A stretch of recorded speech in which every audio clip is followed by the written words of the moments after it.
Balik Pilipinas na ang aktor na si Tom Rodriguez. Nakabalik na nga ang aktor na si Tom Rodriguez dito sa Pilipinas. Kahapon nag-post ang manager ni Tom na si Popoy Caritativo batay sa kanyang Instagram post.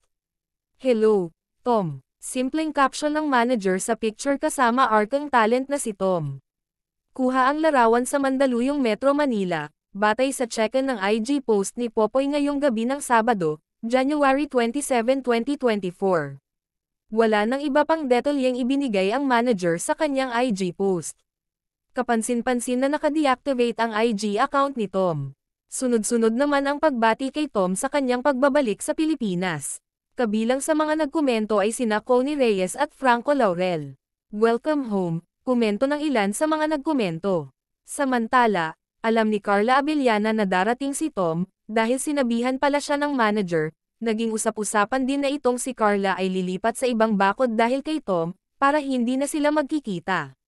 Naging private naman ang annulment ng dalawa, tanong tuloy ng ibang netizens, kung tuloy pa rin ba ang annulment ng dalawa. Matatandaan, sa isang interview ni OJ Diaz last year ay naitanong kay Tom kung may natitira pa ba siyang pagmamahal kay Carla. Ang sagot ni Tom ay, "Oo naman, hindi naman agad mawawala yan."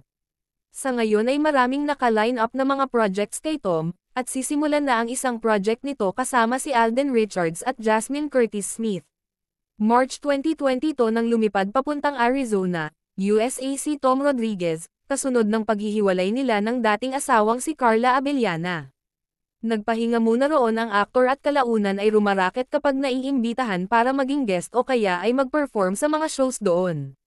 Ang pinakahuling proyektong ginawa ni Tom sa telebisyon ay ang The World Between Us sa Kapuso Network noong 2021 hanggang 2022.